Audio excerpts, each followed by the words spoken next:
It was the rustle of satin and muffled sobs that caught Ryan Cooper's attention. Standing beside the gleaming white limousine, he checked his watch. 15 minutes until the ceremony was scheduled to begin, and the bride was still in the small antechamber of St. Patrick's Cathedral. Something wasn't right. As the hired chauffeur, it wasn't his place to interfere, but 5 years of raising his daughter alone had honed his instincts. That wasn't the sound of pre-wedding jitters. That was genuine distress. Ryan hesitated, then approached the door and knocked softly. "Ma'am? Is everything okay in there?" The sobbing abruptly stopped. After a moment's silence, the door cracked open to reveal Alexandra Morgan, resplendent in a $30,000 Vera Wang gown, her carefully applied makeup streaked with tears, her eyes red and haunted. "I can't do this," she whispered, her voice breaking. "He never loved me. It was all about my money. I just found out. A text on his best man's phone. He's been lying for 2 years." Ryan glanced down the hallway, where voices were growing louder with impatience. Wedding planners and bridesmaids would appear any second. He made a split-second decision that would change both their lives. "My car's right outside, back entrance," he said quietly. "If you want to leave, I can get you out of here, no questions asked." Alexandra stared at him, searching his face for judgment or ulterior motives. Finding none, she nodded once, decisively. "Please, I need to get away from here." "Follow me," Ryan said, stepping back to give her space. "And stay close." Guided by instincts honed during his military service, Ryan led Alexandra through a service corridor, timing their movements to avoid the growing commotion as guests wondered about the delay. Within minutes, they reached the limousine meant to carry the newlyweds from the ceremony. Ryan held the door open, and Alexandra gathered her voluminous skirts to climb inside. "Where to?" he asked, sliding into the driver's seat and meeting her eyes in the rearview mirror. "Anywhere but here," she said, her voice steadier now that escape was in motion. "Just drive." As they pulled away from the cathedral, Alexandra caught a glimpse of confused guests spilling onto the steps, of her fiancé James's angry face as he scanned the street. Then they turned a corner, and everything she was supposed to want disappeared from view. Ryan merged smoothly into Manhattan traffic, putting distance between the bride and the life she was fleeing. He hadn't planned on becoming anyone's getaway driver that morning, but as a single father to 8-year-old Emma, he understood something about making difficult choices to protect yourself and those you love. "Thank you," Alexandra said, removing her veil and tossing it aside. "You didn't have to do that. You could lose your job." Ryan met her eyes briefly in the mirror. "Some things matter more than jobs, ma'am." "Alexandra," she corrected, a small, genuine smile breaking through her tears. "My name is Alexandra." Ryan nodded, focusing on the road as he navigated through midtown traffic. The cathedral had been surrounded by photographers and guests in designer clothing, a society wedding that would now become tomorrow's scandal. He wondered briefly about the woman in his back seat.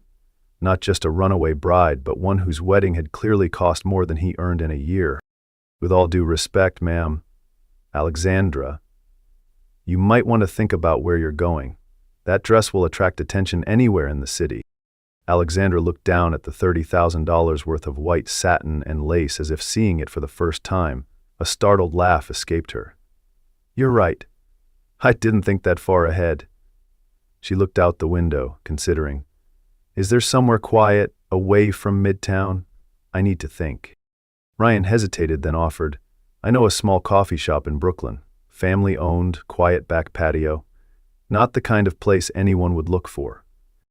"A runaway bride," Alexandra supplied, a hint of bitter humor in her voice. "A person who needs some space," Ryan corrected gently. She studied him for a moment. "Thank you. Brooklyn sounds perfect." At 36, Ryan Cooper's life had fallen into a predictable routine. Wake up at 5, make breakfast for Emma, drop her at school, then work whatever jobs he could find to keep their small Brooklyn apartment and save for her future. Today had been a wedding chauffeur gig. Tomorrow would be airport runs. The day after that, security at a corporate event.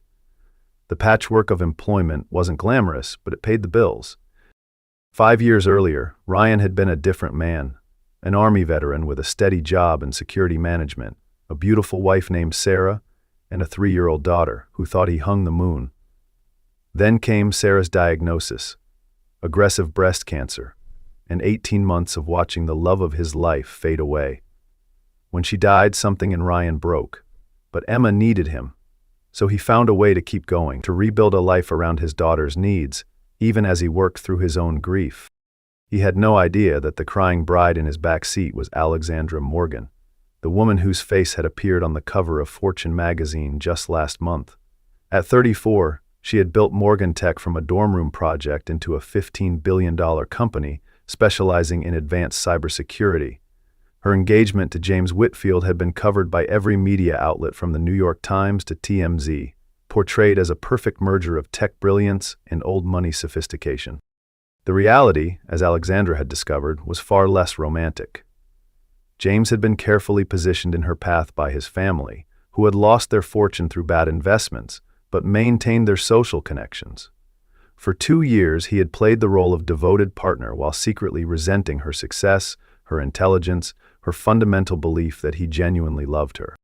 As they crossed the bridge, leaving Manhattan's gleaming towers behind, Alexandra felt something tight in her chest begin to loosen.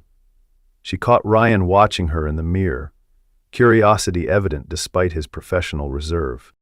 "I'm sorry for disrupting your day," she said finally, dropping the pretense that this was a normal client-driver interaction. "No need to apologize," he replied with a small nod. "I'd say it's nice to meet you, but the circumstances seem less than ideal." "I'll never loved me," Alexandra found herself saying, the words spilling out before she could stop them. 2 years together, and it was all a lie to get to my money. Ryan's eyes flickered to the mirror again, then back to the road. "That's his loss," he said simply. The unexpected response, not prying questions or awkward sympathy, made Alexandra look at her driver more carefully. There was something in his demeanor that suggested he understood loss intimately. "Do you have family waiting at home, Ryan?" she asked, suddenly wanting to think about anyone's life but her own. A small smile softened his face. "My daughter, Emma. She's 8, probably finishing her math homework and hoping I bring home ice cream. No wife wondering where you are when your client disappears?" The smile faded slightly. "My wife passed away 5 years ago, cancer." "I'm sorry," Alexandra said, genuine regret coloring her tone. "That was intrusive of me." Ryan shrugged. "Life happens. You adjust and keep going for the people who need you." Something about his matter-of-fact acceptance of tragedy touched Alexandra more deeply than all the expensive therapy sessions she'd attended after her parents' bitter divorce. This man had lost the person he loved most and somehow kept moving forward. Meanwhile, she had been about to marry someone who didn't love her at all, out of some misguided attempt to create the family she'd always wanted. 20 minutes later, they arrived at a small brick-fronted cafe in a quiet Brooklyn neighborhood. Ryan helped Alexandra from the car, lending her his uniform jacket to partially cover her wedding dress. Inside, he led her to a secluded corner of the back patio, sheltered by trellises covered in climbing plants. "Coffee?" he offered, once she was settled. Alexandra nodded gratefully. As Ryan went inside to order, she pulled out her phone to find 37 missed calls and over 50 text messages. Her mother, "Where are you? You're ruining everything."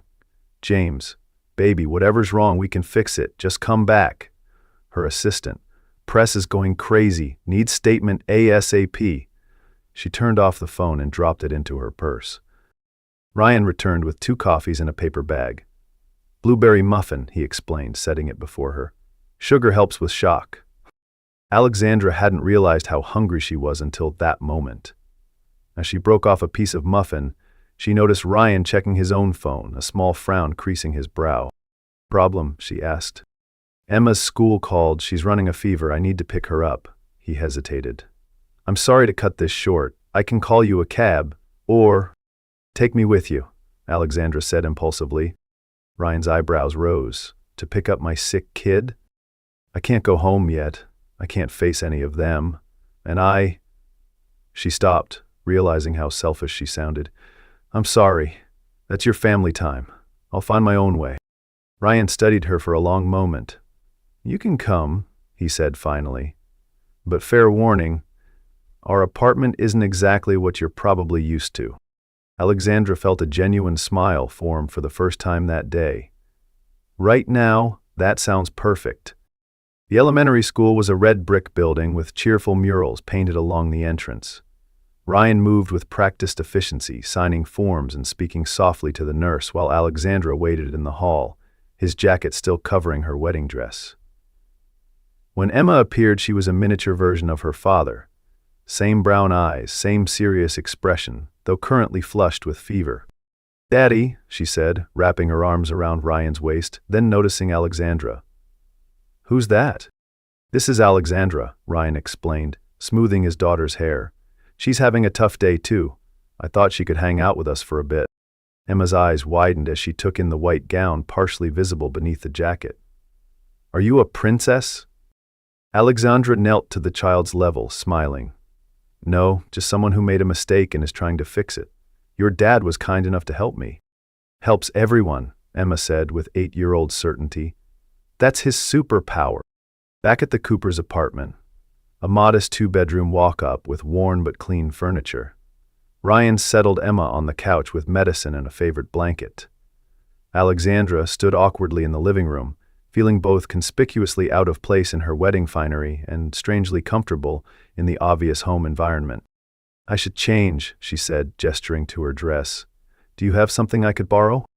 Ryan disappeared into his bedroom and returned with a faded NYU t-shirt and sweatpants. "They'll be big, but better than a wedding dress for lying low." In the small bathroom, Alexandra carefully stepped out of the $30,000 gown and hung it on the back of the door. Dressed in Ryan's borrowed clothes, she studied her reflection. Smeared makeup, disheveled hair, designer diamond earrings still glittering incongruously. With deliberate movements, she removed the earrings, washed her face clean, and pulled her hair into a simple ponytail. The woman who looked back at her seemed younger, more vulnerable, but somehow more herself than she had appeared in months. When she emerged, Emma was setting up a board game on the coffee table. "Dad said you might want to play while he makes soup," she announced. "Do you know how to play Monopoly?" Alexandra smiled at the irony. "I think I can figure it out." For the next hour, as Ryan prepared homemade chicken soup in the small kitchen, Alexandra found herself fully absorbed in playing a board game with a feverish 8-year-old who showed no mercy in her quest for Boardwalk and Park Place.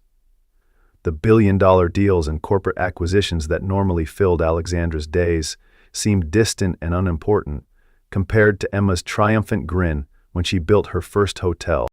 "Soup's ready," Ryan announced, bringing 3 steaming bowls to the coffee table.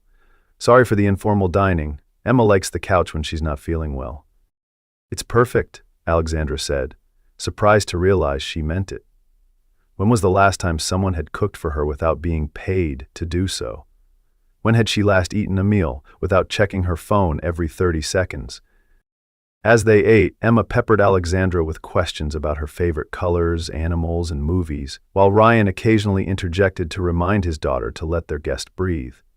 The simple meal, the undemanding conversation, the absence of pretense, all of it felt like oxygen to Alexandra after years of suffocating beneath expectations and appearances. Later, after Emma had fallen asleep on the couch, Ryan brought Alexandra a cup of tea and joined her by the apartment's small window overlooking a quiet street.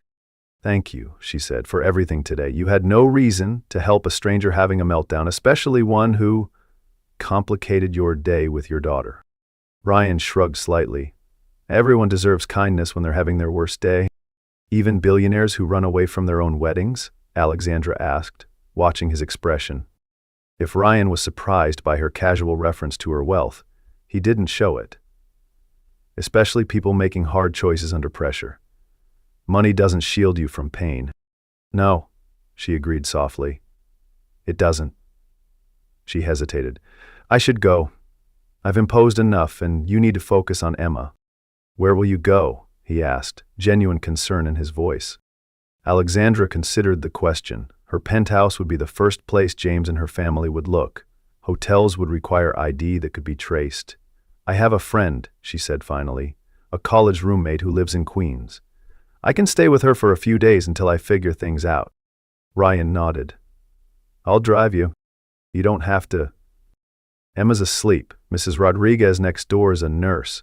She can listen for her for 30 minutes, and no offense, but you don't exactly blend in even in my clothes." His tone was gentle but firm. Alexandra found herself smiling again. "Are you always this stubborn when helping damsels in distress?" "Only on Saturdays," he replied, with a small grin. The drive to Queens was quiet, both of them aware that their unlikely connection was drawing to a close. When they reached her friend's apartment building, Alexandra turned to face Ryan directly. "I don't know how to thank you properly." "No thanks needed, just—" He paused, seeming to choose his words carefully. "Just make sure whatever you do next is because it's what you want, not what someone else expects." Alexandra impulsively reached for his hand, squeezing it once before stepping out of the car. "I will. Take care of Emma. And yourself." "You too, Alexandra." She watched the limousine pull away, a strange emptiness settling in her chest as it disappeared around a corner. Then she squared her shoulders and buzzed her friend's apartment, ready to face the chaos she had created. The next morning, Alexandra's face was splashed across every news outlet and social media platform. "Tech billionaire leaves banker at the altar." The stories ranged from sympathetic to scathing, with sources close to the couple suggesting everything from cold feet to a psychotic break. James played the role of devastated fiancé to perfection, appearing appropriately concerned in the brief statement he released to the press. From her friend's apartment, Alexandra watched the speculation swirl while she methodically reassembled the pieces of her life. First, calls to her executive team, assuring them she was fine and would return to the office Monday.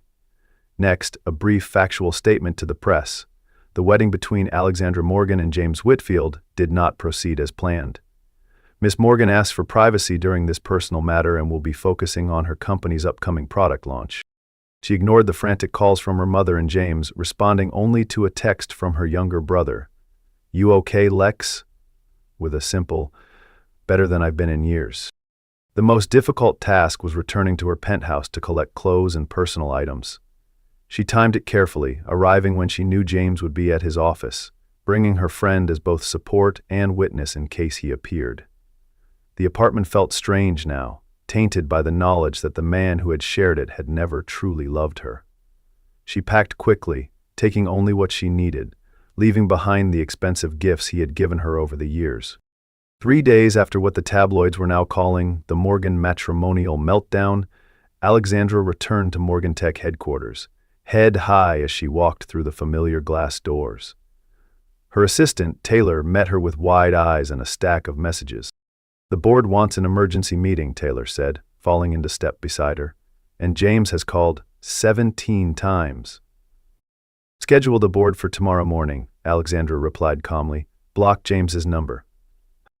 In her office, surrounded by the company she had built from nothing, Alexandra felt her confidence returning.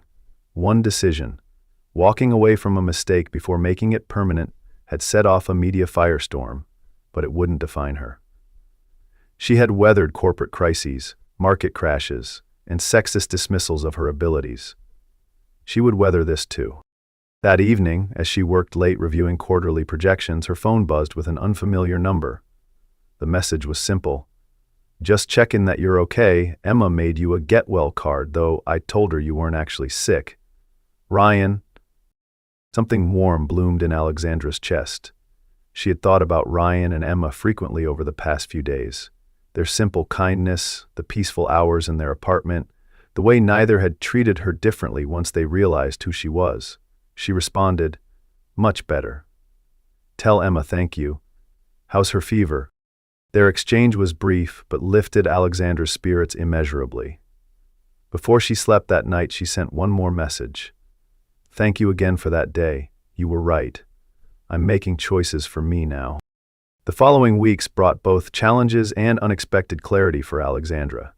The board meeting had been tense but ultimately supportive once she assured them that her personal life would not affect the company's operations or public image.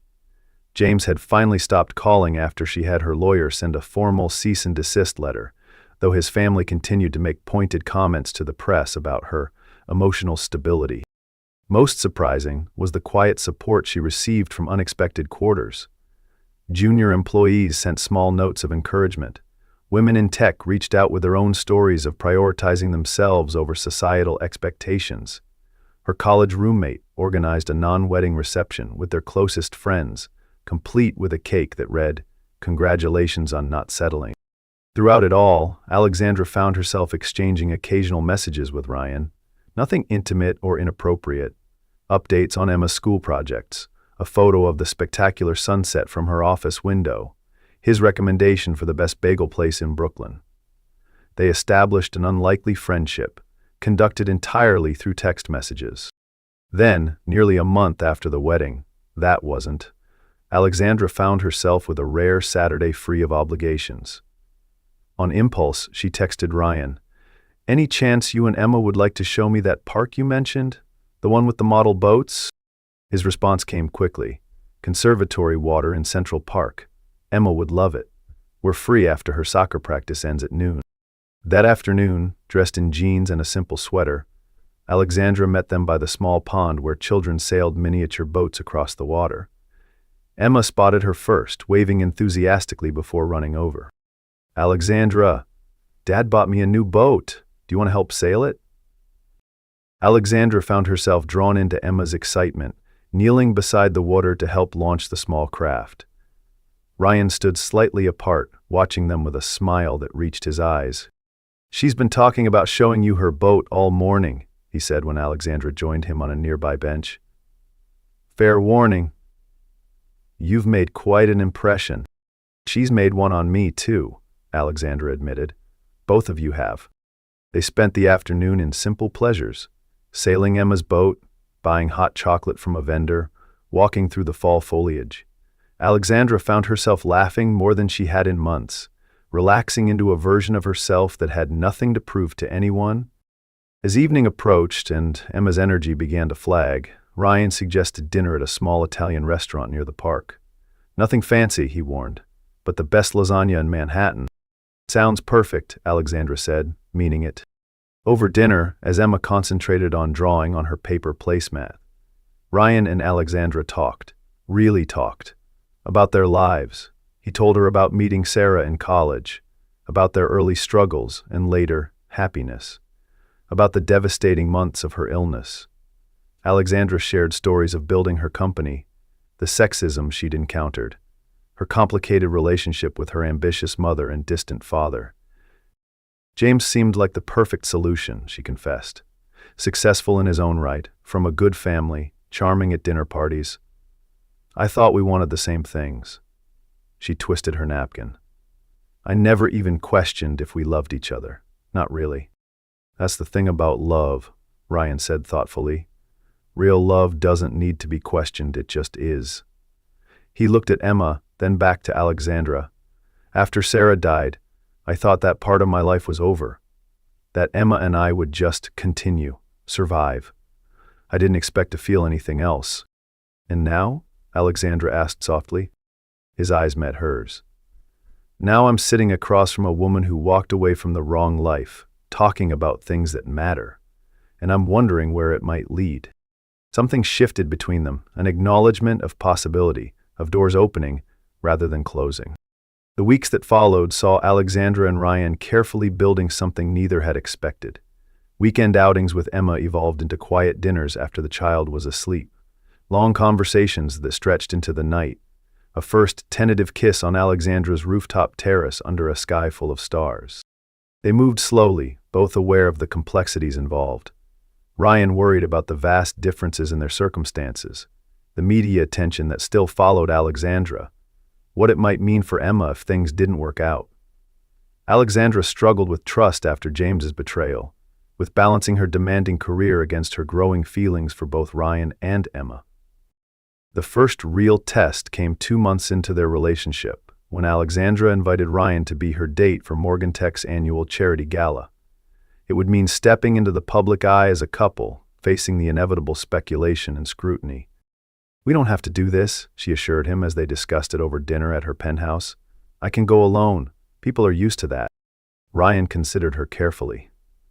"Are you ashamed to be seen with a chauffeur/security guard?" "God, no," she said immediately. "I'm worried about what they'll say about you, about Emma. The press can be cruel." Alexandra, he said, taking her hand, I've survived war zones and losing my wife. I think I can handle some gossip columns. The night of the gala, Alexandra waited nervously in her living room as Ryan was buzzed up by security. When he stepped off the elevator in a classic black tuxedo, she felt her breath catch. He looked handsome, confident, and completely himself, without pretension or posturing. You clean up well, Cooper, she said, trying to lighten her own tension. Not so bad yourself, Morgan, he replied with a grin, taking in her elegant blue gown. At the event, they caused exactly the stir Alexandra had expected. Whispers followed them across the ballroom, phones discreetly capturing photos, business associates making barely disguised inquiries about her friend. Through it all, Ryan remained unruffled, his hand warm and steady at the small of her back. The real moment of truth came when James Whitfield appeared, his family's social connections having secured him an invitation despite the broken engagement. He approached them at the bar, expression calculated to appear cordial, while his eyes remained cold. Alexandra, he said smoothly, you look well, and this is? Ryan Cooper, Ryan replied before Alexandra could speak, extending his hand with perfect composure. Nice to meet you. James ignored the offered hand. Quite a change of pace, Lex, he commented, using the nickname she had always disliked. From investment banking to, what is it you do exactly? Currently I'm consulting on Morgan Tech's physical security protocols, Ryan answered evenly. After 8 years in the Army and 5 in private security management, I have some useful perspectives. Alexandra felt a surge of pride at Ryan's calm dignity. She slipped her hand into his. Ryan sees people for who they really are, she said, meeting James' gaze directly. A rare and valuable quality. James's facade cracked slightly, irritation flashing in his eyes. Careful, Alexandra, the rebound rarely lasts. He turned and walked away without waiting for a response. You okay? Ryan asked quietly. Alexandra found herself smiling. Better than okay, actually. I think that's the first honest interaction James and I have ever had. Later that evening, she took the stage to announce Morgan Tech's new initiative, a scholarship program for young women in STEM fields, named after Ryan's late wife. As she spoke about Sarah Cooper's legacy living on through opportunities for others, she caught Ryan's eye in the crowd, saw the emotion he couldn't quite hide, and knew with sudden certainty that she was falling in love with this man who carried both strength and vulnerability with such grace. The photos from the gala appeared in every business and society publication the next day.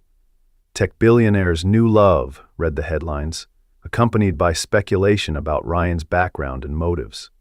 Alexandra's board expressed concern about the company's image, about her judgment after the wedding debacle, about potential security risks of dating a former employee. For the first time in her career, Alexandra pushed back hard. My personal life is my own, she told them firmly. Ryan Cooper has impeccable credentials, a work ethic any of you would envy, and more integrity than this entire room combined. I trust him completely. That should be enough for this board. It was enough, barely, though Alexandra knew the scrutiny would continue. What she hadn't expected was Ryan's reaction to the media frenzy. I can't do this to you, he said that evening, standing in her kitchen after Emma had fallen asleep in the guest room. Your reputation, your company, they're too important to risk on someone like me. Someone like you, Alexandra repeated, her voice rising. You mean someone honest, kind, and genuine? Because those are apparently rare qualities in my world. You know what I mean, Ryan insisted. I'm a widower with a kid, 3 different jobs, and an apartment the size of your closet. I don't belong in your life. That's not your decision to make, she said, anger and hurt mingling in her chest. After everything with James, do you really think I care about appearances, about what people expect? I care about what this attention might do to Emma, he countered. About what happens when you realize this was just a phase, a reaction to your almost marriage. Alexandra stepped back as if he had slapped her. Is that what you think this is? Ryan ran a hand through his hair, frustration evident. I don't know what this is, Alexandra. I just know that falling for you was never part of my plan, and I'm terrified of what happens when our worlds inevitably collide. They already have collided, she said quietly. The day I ran from my wedding. The day you helped me without asking questions. The day I played Monopoly with your daughter while wearing your clothes." She moved closer, placing her hand against his cheek. "Our worlds collided, Ryan, and for the first time in my life I felt like I was exactly where I belonged." He covered her hand with his own, conflict evident in his eyes. "I can't lose someone again, Alexandra. I barely survived it the first time." "I can't promise we won't hurt each other," she admitted. "No one can. But I can promise I won't walk away when things get difficult. I already did that once, remember? Ran from the wrong life. I'm not running from the right one." The tension held between them for a long moment, then gradually eased as Ryan pulled her into his arms. "The right one, huh?" he murmured against her hair. "Feels that way to me," she whispered back. They were interrupted by a small voice from the doorway. "Are you fighting?" Emma asked, clutching her stuffed rabbit. Ryan immediately knelt to his daughter's level. "No, sweetheart. We were having a grown-up discussion about complicated feelings." "About the pictures of you in the magazines," Emma asked perceptively. "The kids at school showed me on their phones. They said Alexandra is famous and rich." Alexandra knelt beside Ryan, meeting Emma's serious gaze. "I am those things, Emma. But that's not all I am. Just like your dad isn't just a driver or a security guard, he's your father, a veteran, an amazing cook, and the man who helped me when I was very sad." Emma considered this thoughtfully. "People are lots of things at once," she said with 8-year-old wisdom. "Like, I'm a student, and a soccer player, and your friend, and Daddy's daughter." "Exactly," Alexandra agreed, feeling a rush of affection for this remarkable child. "So are you going to be my dad's girlfriend?" Emma asked directly. "Because Sophia at school says you should come to career day since you run a big company, but only if you're going to stick around." Ryan made a choked sound that might have been embarrassment or laughter. Alexandra bit her lip, fighting a smile. "Would it be okay with you if I was your dad's girlfriend?" "And if I stuck around?"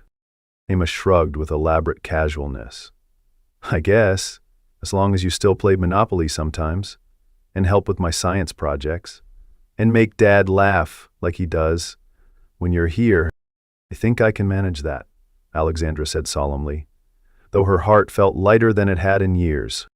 Later, after Emma had been tucked back into bed, Ryan pulled Alexandra close in the quiet kitchen.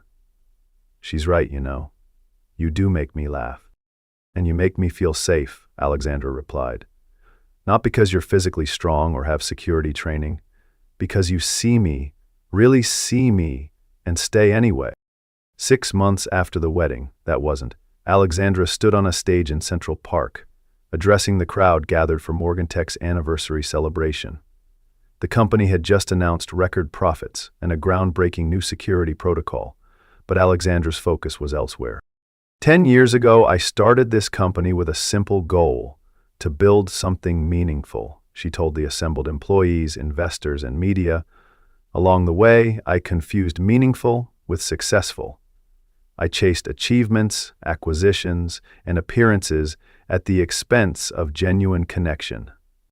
Her eyes found Ryan and Emma in the front row, both watching her with matching expressions of pride. 6 months ago, I made what seemed like the worst decision of my life, leaving a perfect relationship hours before my wedding. A ripple of interested murmurs ran through the crowd. That decision led me to reevaluate everything: what I wanted, who I trusted, how I measured success. Alexandra gestured toward a large screen where the logo for the Sarah Cooper Foundation appeared, a new nonprofit dedicated to supporting single parents returning to the workforce. Today, I'm announcing Morgantech's newest initiative. The Sarah Cooper Foundation will provide technical training, mentorship, and flexible employment opportunities for single parents rebuilding their careers, because sometimes the most innovative minds are those who have navigated life's greatest challenges. She beckoned Ryan to join her on stage, watching as he made his way up the steps, with Emma following close behind. The foundation will be led by Ryan Cooper, whose experience as both a security professional and a single father provides the perfect perspective for this mission.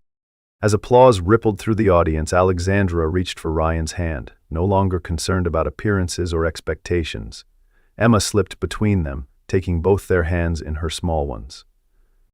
6 months ago, I ran away from a wedding because I finally understood what love isn't, Alexandra continued, her voice strong and clear. It isn't transaction or appearance or social advantage. In the months since, I've been fortunate enough to learn what love is. Showing up, seeing clearly, choosing daily to build something genuine. The celebration continued around them, but Alexandra barely noticed, focused instead on the two people beside her who had become the center of her world.